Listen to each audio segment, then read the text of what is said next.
Alright, ladies and gentlemen, welcome to episode 20-something or other of WrestleMania. What is it? Are we 21? 22. Uh-oh, that's a bad number for me. Welcome to Paperwork Podcast with your boys, WrestPass, Peach, and Walton. It's way too early for me to get the high pitch your boys going. But, yeah, here we are with that. I got nothing else to say from that. But, WrestPass, how you feeling today? How you feeling this morning? I'm fantastic. Just got done work, and I'm excited to do this. It is. With the anticipation was killing us so much that we had a 30-minute delay. Yeah. 20 minute. We'll go 20. All right. Peach, how you feeling today, bud? Extra rested?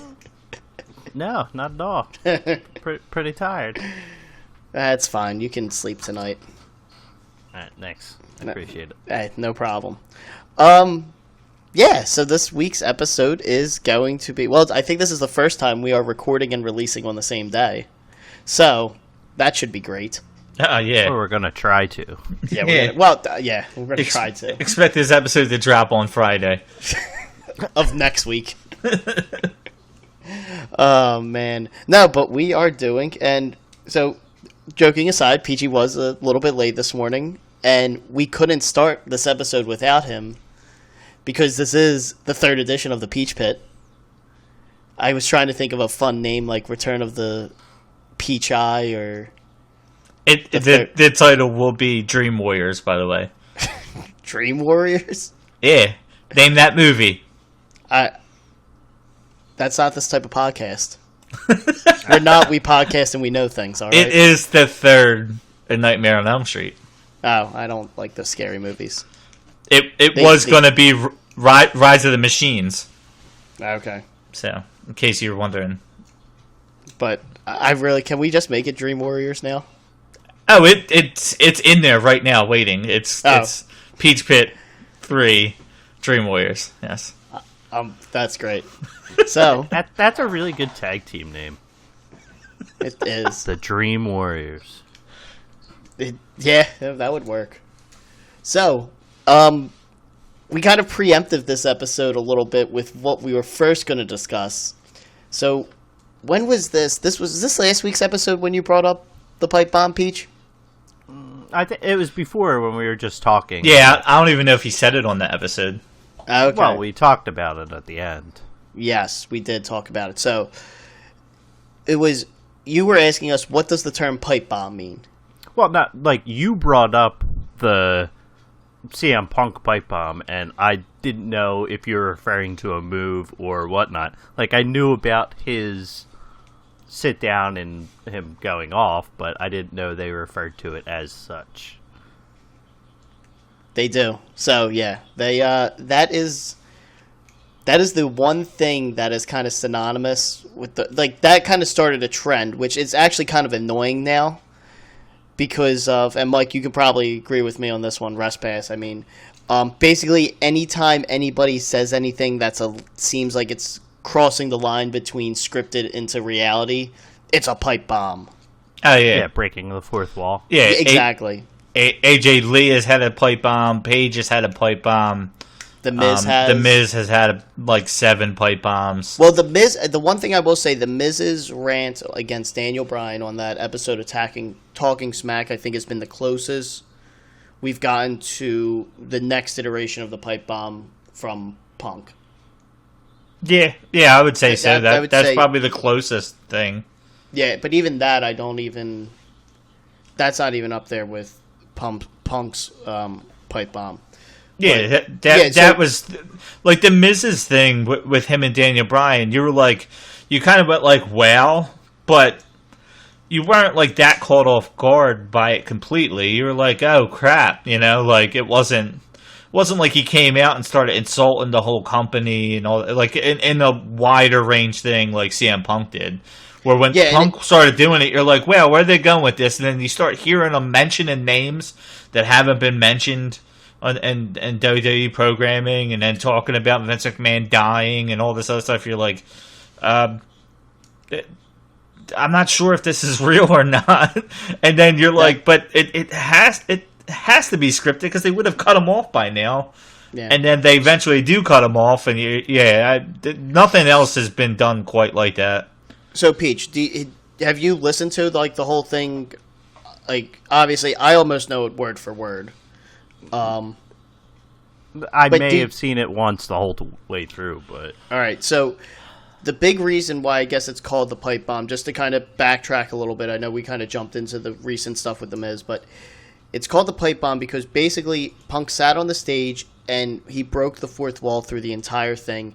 The stuff he was mentioning, he brought up, I think, going down the order, like he brought up Brock Lesnar, Paul Heyman.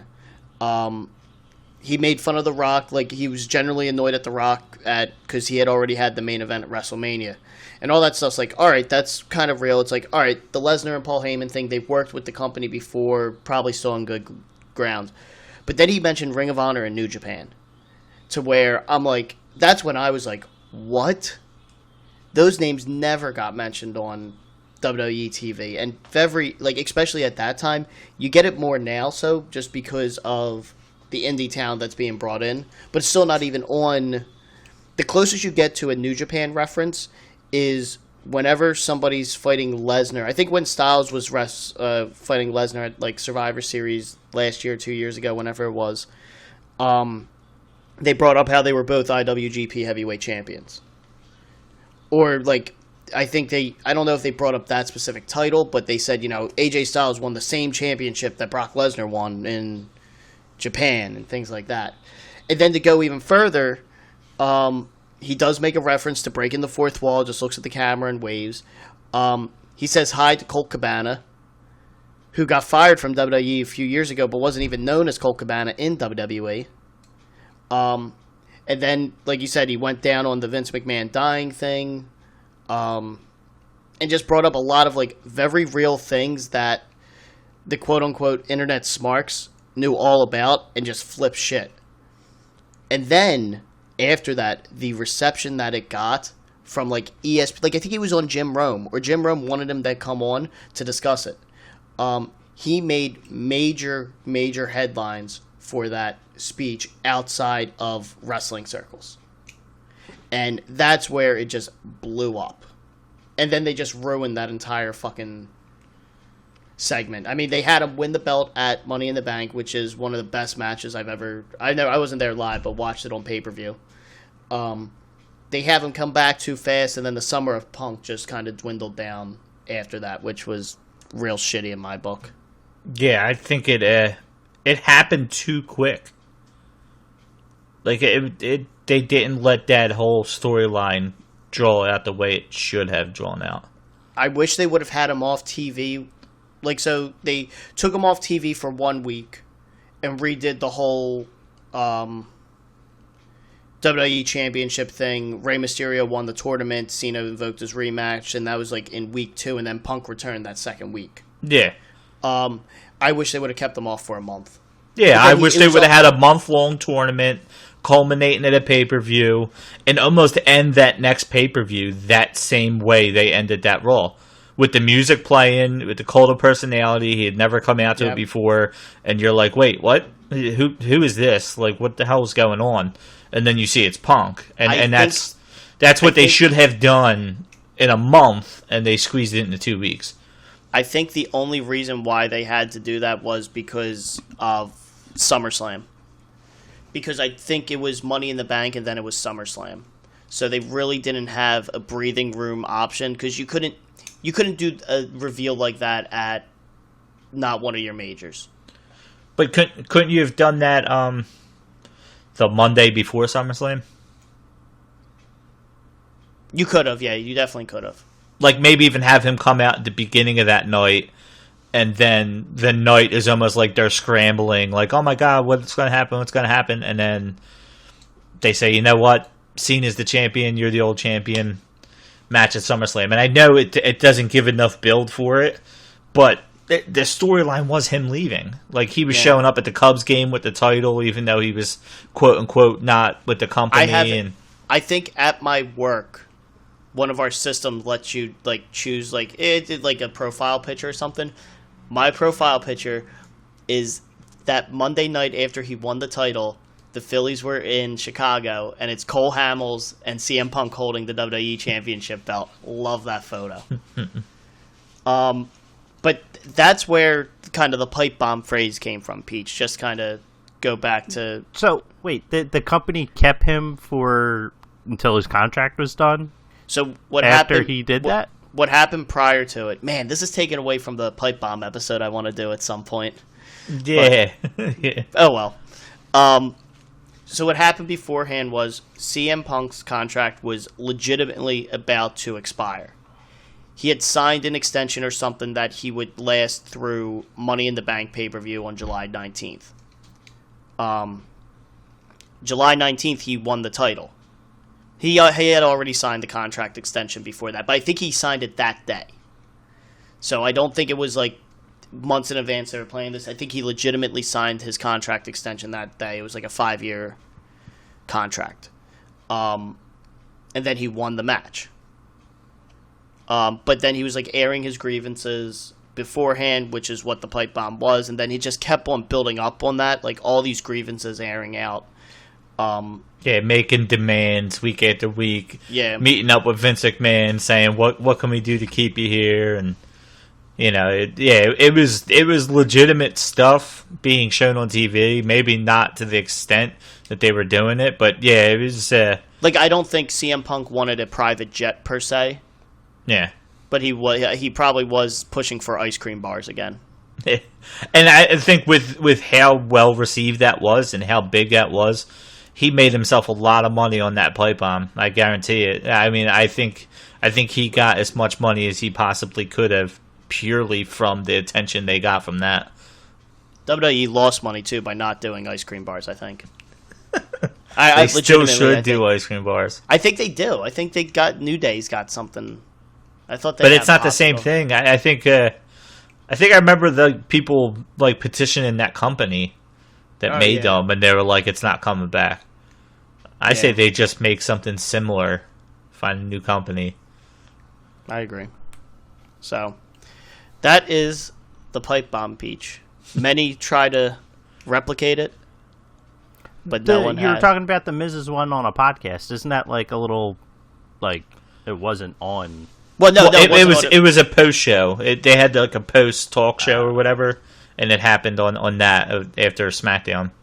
Yeah, and that like the reason why I don't think like it's the closest, but it's like Miz didn't reference Ring of Honor or anything like that. I think it would have maybe crossed that a little bit if Miz told Daniel Bryan to go back and wrestle in Ring of Honor or something like that. But he said just go back to your bingo halls and.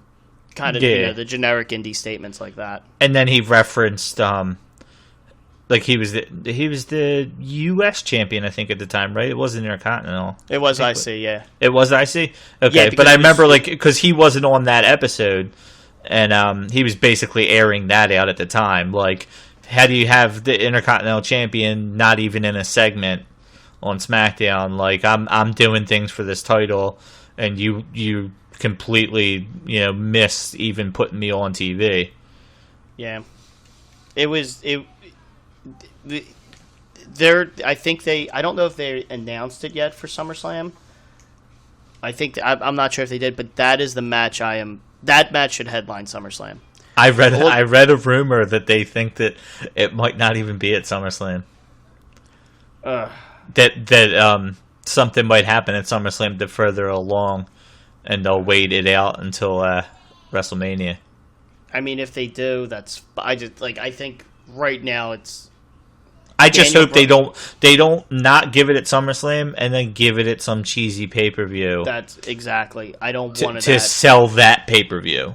Exactly. Thinking people are going to want to see that. Because the feud deserves a big stage. Whether it's SummerSlam or WrestleMania, it deserves it. And not the third match of them fighting. It should be that first one back, really. I think if maybe it culminates with a third match at Mania, you extend it out a couple pay-per-views. You do the second match at some no-name one. But yeah. We'll talk about that more next week. Yeah. So...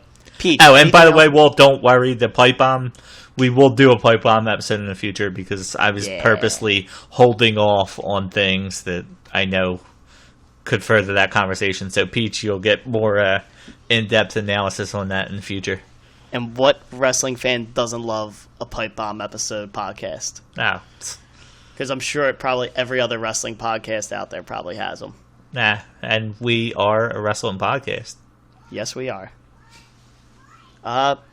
Peach, you got anything else, or do you want to move on to whatever question, thought that is just that got 20 minutes of extra sleep this morning to figure out? To work on it. To work on. Nothing about the pipe bomb. Okay. I was thinking more international with like the WWE UK thing starting to set up. Like, I think all the questions are going to go that way. Didn't expect that, so bring it. All right, so them starting in the UK, like, I'm sure the UK has its own like style of wrestling. Like, Japan is brutal, and Mexico has a lot of like flippy shit. Do you think that the UK is going to have like its own style, its own? I would say for the most part, it's technical. Most British wrestlers, I think, tend to be more technical. I mean, you do have some of the flippy shit, like isn't it? No, he's not British. Ospreay, is Ospreay British? I'm not sure. I will elaborate on Walton's answer and say, you got guys like William Regal, Fit Finlay. You've seen guys like that. More recently, even Pete Dunne. Yeah, but I'm Dunne trying to go with guys that Peach might have actually seen wrestle. So, William Regal, Fit Finlay, those type of guys. Imagine that just, like Walton said, more, as a whole country doing it. Yeah, and I mean, it's very like Pete Dunne, I think, is, I don't want to say the perfect example, just he's the major name, but like the way he targets limbs during the match, like that storytelling there is impressive. There's a group there, and it's with Trent Seven, Pete Dunne, and oh my god, why can't I think of his name? What? British Strong Trent Style. Seven and Pete Dunne. And who's the third? Tyler Bate. Thank you. They're called British Strong Style just because it's a British version of like Japanese Strong Style, to where it's very hard hitting, and that's kind of the current trend as well. But for me, whenever I think of kind of British wrestling, I think very technical. Again, technical, targeting limbs. It's great. Like, I'm pissed, so I'll call him out. Supposed to go to Progress on Saturday night. My date for that apparently was feeling sick and could not make it. So, Culver, thanks for that, bud. It was payback because we never got all-in tickets. I figured that's what it was for. So I ended up missing Progress just because I'm not. I didn't want to go by myself and stand there. I wasn't up to that point yet. I've gotten to the point where I can go to movies by myself. Independent wrestling show, I don't think I'm at that level yet. See, that's why you need to be active on Twitter. You have our fans. A fan would have just come with you. Damn it, that would have been a good idea. But a lot of these guys were there. Like, so Pete Dunne was there. Trent said Mustache Mountain, Mark Andrews. Now Mark Andrews is more on the high flying style. Who else was there? Jimmy Havoc is I believe he seems more of like a hardcore wrestler just because he was in a ECW rules type match where he did a Canadian Destroyer off the top rope through a table and 2 chairs. That's not a joke. That actually happened. I saw a video of it. It was incredible. But, yeah. Mike, you got anything else to add to kind of what my thoughts are on kind of the UK wrestling scene, what it is? No. I agree with you. So, Peach, you brought up NXT UK. WrestPass, what are your thoughts on that? I'm just going to break it down. Like, are you generally excited for it, or... I love it purely because I don't think it's going to stop there. I don't think I think you're going to see more than just them two. So it's nice to see. I mean, I don't know where they're expecting to branch off of next, and if it's even going to happen in the near future. But I think it's awesome that they're branching out a little bit, especially because of the amount of talent they have right now. A guy like Pete Dunne gets lost in the shuffle, and they get to promote the hell out of him on the UK NXT while also focusing on their guys in the regular NXT. I'm assuming they'll continue to call on NXT, but eventually they're going to have to distinguish. I'm assuming it's going to be more than two over time, but I like it purely because they're doing. They're bringing in more and more talent, which is awesome, but they just don't. I mean, 3 hours of Monday Night Raw is just too much. It's too much. They do more in an hour of NXT than they do in 3 hours of Raw. And it's crazy to say that, but they further things along on NXT without having guys there, with just little interviews and stuff like that, and it just continues things along. And as long as the UK is kind of shot in the same way, they're produced in the same way. As long as it's produced in the same way, that can only be great for the WWE. Yeah. Do you think WWE will set up like regionals, like not like regionals, but like have global, one in Mexico, one in Africa, one in like. I think it depends. It depends on how the UK one goes. Yeah, right. Yeah, I agree. Yeah, if they lose a lot of guys, they're not able to, because they're not going to send like their newest, I guess, American-born signees there.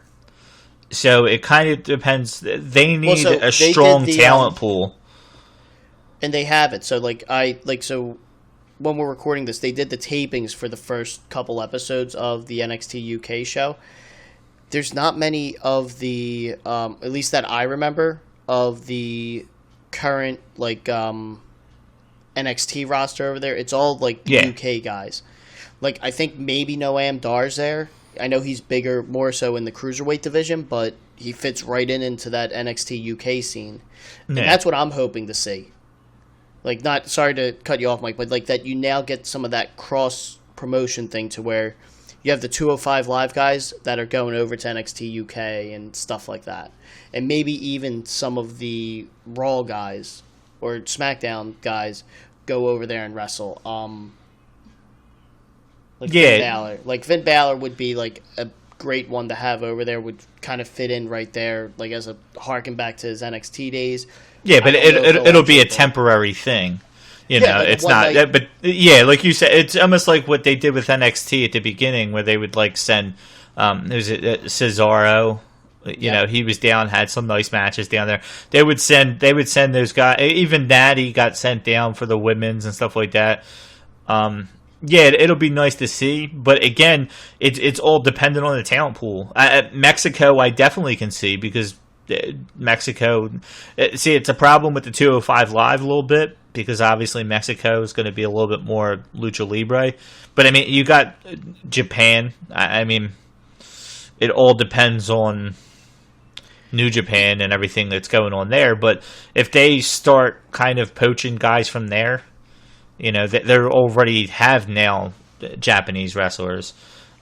So there is locations. I think you can't force a location now. If Africa, they don't have what they consider enough talent there, at least it's going to replenish over time, because eventually these guys are going to make it up to the main roster, and you need to continue. So it's got to be a strong wrestling location already. The main one I can see them forcing is NXT India. Yeah, I was actually going to say that. Just their big presence there, and I think it's... Again, you're going to have some standout stars, obviously, but nothing that I'm aware of, and I don't know enough about the international wrestling scene, right? To kind of comment fully on there's nobody in India. There probably is. There's a billion people. Exactly. There's probably a lot of. But like that, just the numbers alone, you can get although, talent, and half of them speak English, so you can have them cross promote. Although, if they do NXT India, and I just said do, that means we get Great Khali hopefully as our general manager. Oh yeah, in the same wrestling lineage as Johnny Saint, and the first ever champion general manager of NXT India. You heard it here first. Abram Work Podcast, like, subscribe, share. Oh man! All right, Peach, what do you got next? I like that little NXT UK break off. That was good. Well, like it's kind of. Is there any WWE merch? Like thinking like the soccer thing in the UK was they do the scarf thing. Is there like any WWE merch that you think could be like regional like that, or that you would like to see? I mean, I think I know. I mean, the closest you're getting are the championship belts, probably. Just for regional, not even for like so. So I mean, like just merch, just shit that the fan can buy. Yeah, like so the way you're saying that, the way I'm interpreting it is, soccer has scarves. That's like, so every team has a scarf. I love the idea. I got a Union scarf. I got a bunch of other scarves. I think I have a Chelsea scarf too. I forget. But is there something like that in WWE? Not necessarily regional, to where it's like, oh, NXT UK has this item, and NXT America has this item type of thing. But is that what you're kind of asking with it? Like, I was thinking, like, the WWE promoting, like, merch of, like, scarves, of, like, belts, or, like... I think it'd be cool. Like, to me, like, a scarf, or, like...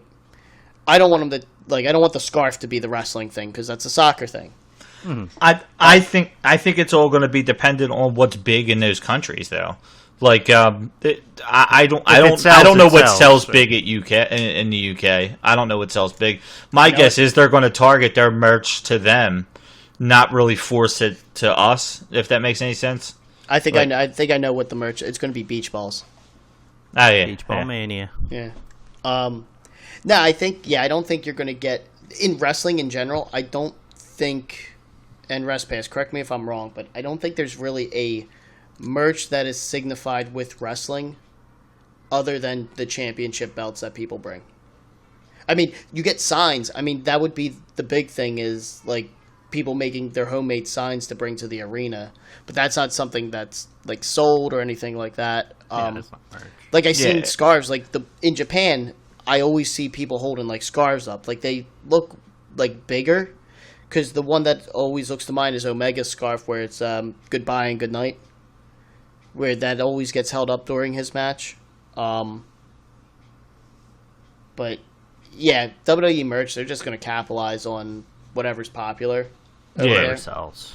Yeah, and you might get an option to get a WWE UK NXT thing that they're selling over there, but yeah, I don't think, outside of their normal shirts, headbands, wristbands, whatever the wrestlers are wearing, to be honest with you, I think that's what it's going to come down to, is if there's guys over there that wear different stuff or something like that, come out with different things than we're used to. But yeah, I don't see them like making a brand across all of their branches, pretty much.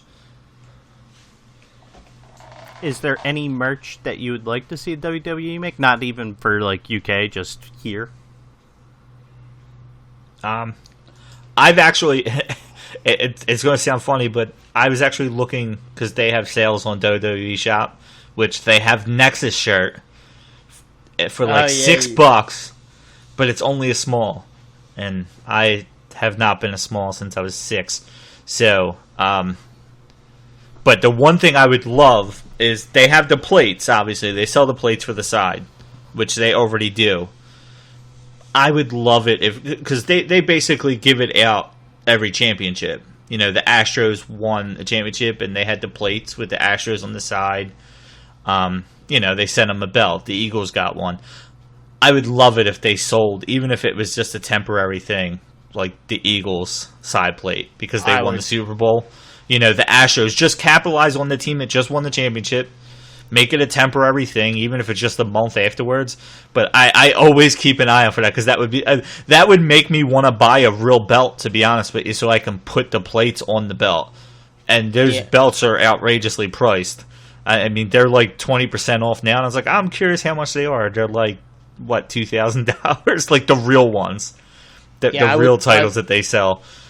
But that's something I always thought they do it. They send it out to the team. It would be cool to just temporarily, make it available to the fans.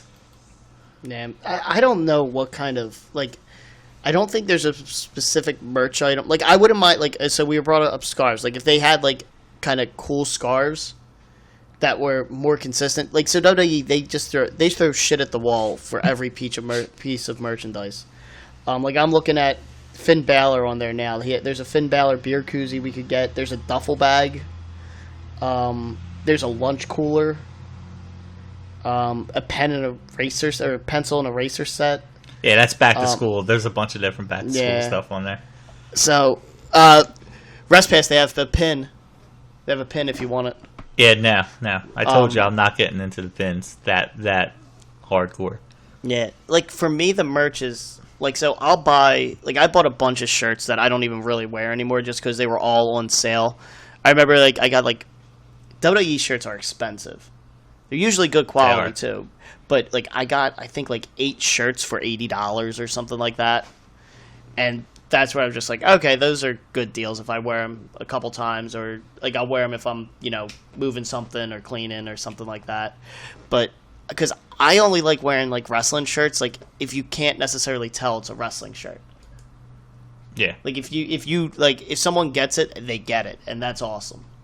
What was it? I had a AJ Styles shirt on Saturday. But it was one of his New Japan ones, I think, where it had AJ, but his last name was in Japanese, and it was his logo very smaller than what kind of the normal one is, with some, I think, whatever the gun is on the Bullet Club logo. It was when he was the leader of the Bullet Club, and some guy it's not loud like a lot of the wrestling shirts are. And some guy was just yeah, nice shirt, man. I'm yeah, too sweet. And then too sweet him, and then I drank. Your Omega Sega shirt, I think, exactly. is awesome. And all shirt. It says is Omega. It's not, like you said, it's not over the top like wrestling. Most people probably just think it's a Sega shirt if they don't know who Kenny Omega is. Yeah, exactly. I agree with you on that. That's why I avoid buying certain shirts, because I don't want it over the top wrestling. I think the Bo Dallas shirt is probably the only one that I own. The Bo Leave shirt that's obnoxious. It's huge on it. Your Blue World Order shirt's a little obnoxious, but again. But it's an NWO shirt. Exactly. DX, NWO, BWO, that type of thing. I know it's obvious that it's wrestling, but it's a little bit different, especially being in the Philadelphia area with it being an ECW shirt. That's on a different level, I think. So. I agree. I will say this. So on Pro Wrestling Tees, I buy a bunch of stuff from there. They have pajama pants that are honestly the most comfortable pair of pajama pants I've ever owned. They're Young Bucks, and they are fucking great. Do you do super kicks in them? I just lay in bed because I'm not athletic. Well, I bought those Kevin Owens shorts because the same thing. I'm okay, these are shorts. I don't really have to wear them outside. I think I knew they didn't have pockets, but I'm not 100% sure. They didn't have pockets, and then they didn't have my size. And I'm you know what? Shorts usually I can wear a little bit small. But those ones, they were workout shorts or something. So I don't even I wear them when I have no other shorts to wear.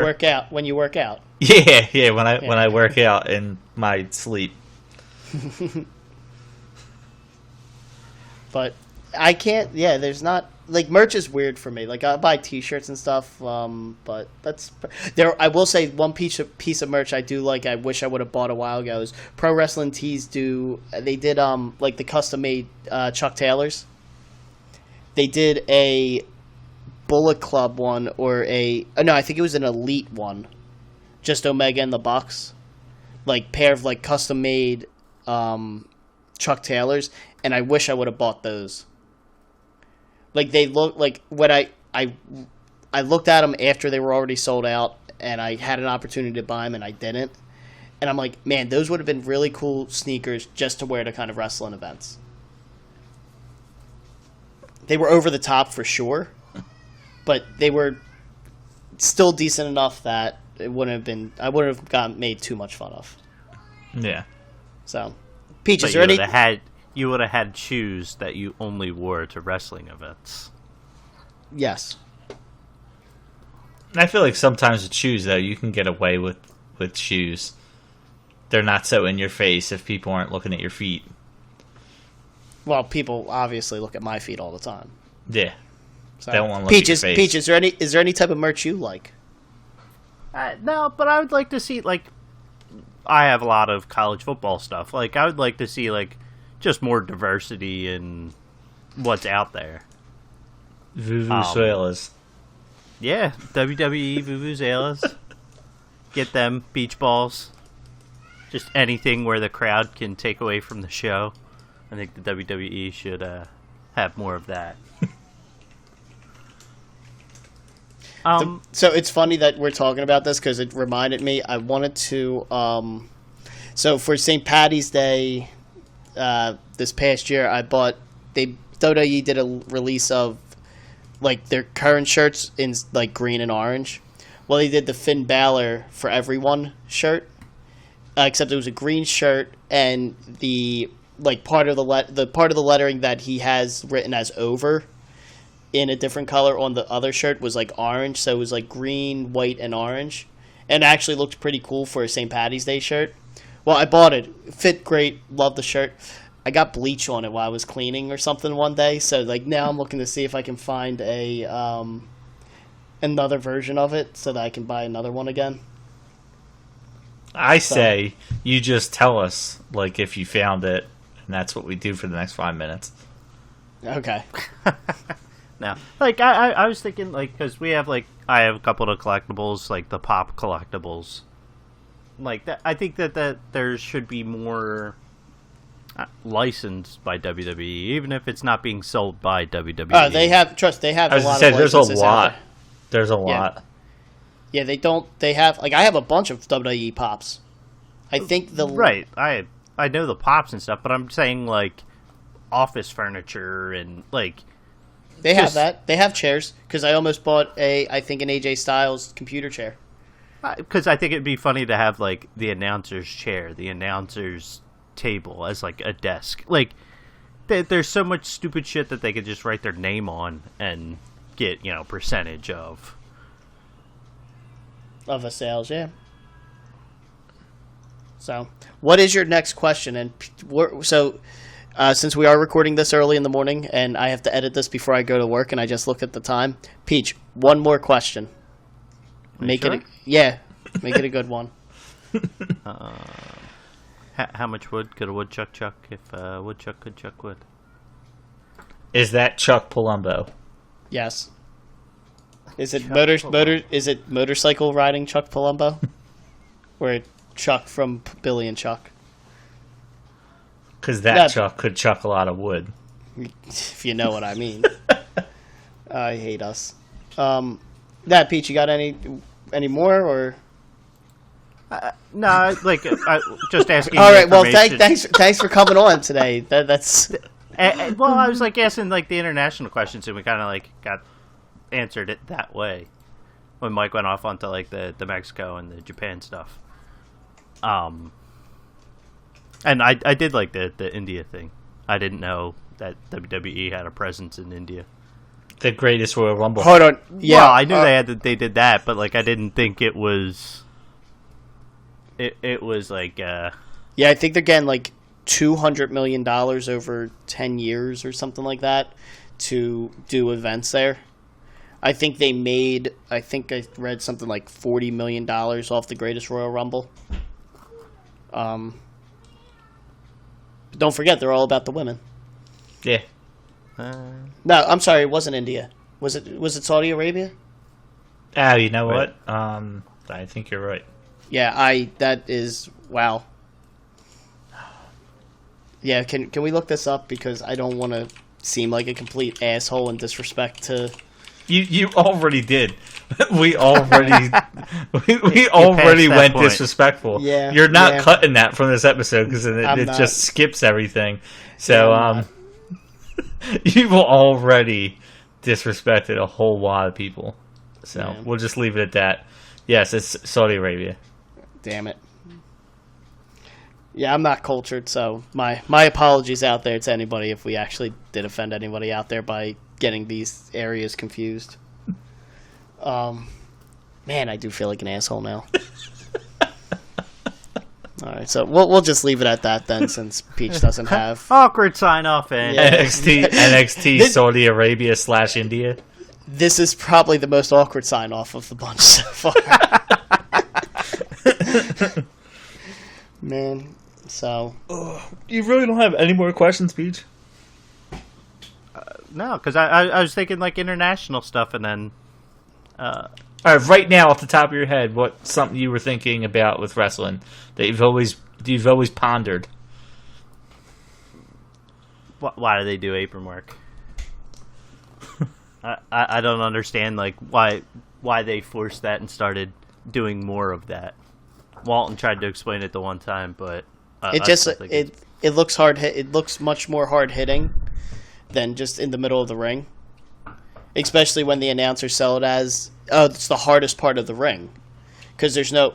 And in theory, they're probably right, because there's no flex there on the wood panels when it's in the middle. So it's like the edge of a board, which isn't moving that much. And then now you have the Titantron or the screen on the side of it, which just adds more stuff there that can just hurt even more.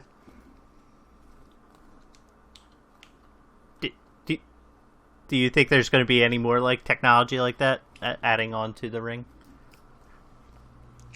like the LCD screens and shit? It's eventually going to be holograms wrestling. Ooh. Well, no. We saw it was VR wrestling. Well, they did that dumb shit at WrestleMania this year with like the New Day's entrance and Asuka. CGI. Did you ever want to see Hulk Hogan in his prime wrestle AJ Styles? Well, hologram Hulk Hogan against AJ Styles. Against real AJ Styles. Yeah. Shockingly enough, would still be a 3.5-star match. So, all right, let's call it quits there. Oh man, you see, I referenced our intro song. Oh my goodness. Yes. All right, so Peach, we hope we instructed you and educated you today on all things wrestling. Oh, you did. Good. All things international. Now you can go back to sleep and dream about this conversation we just had. Oh, I'm ready. The Dream Warriors, see? Right there. Yeah, go back to sleep.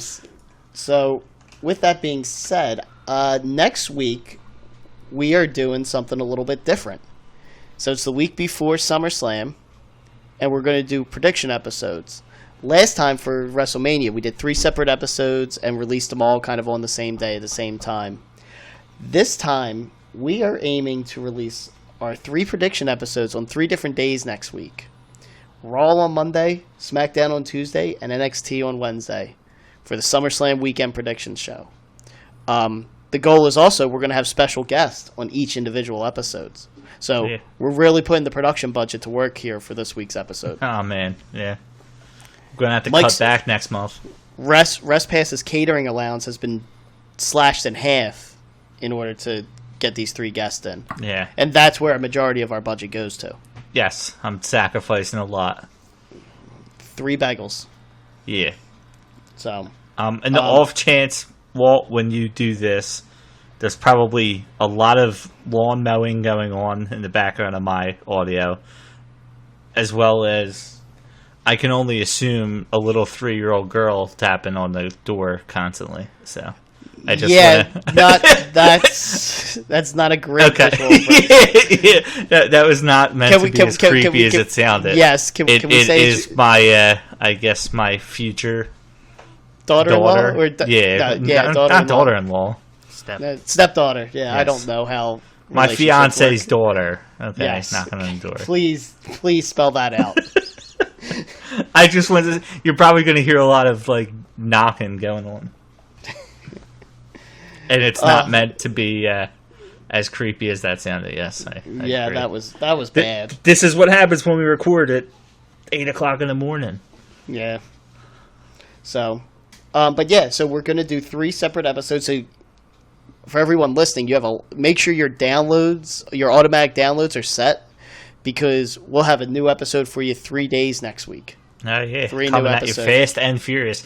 Hopefully, they have the whole card announced. Yeah, for us to do this prediction show, or else we're just going to be guessing matches, which might be just as fun. Yeah. So,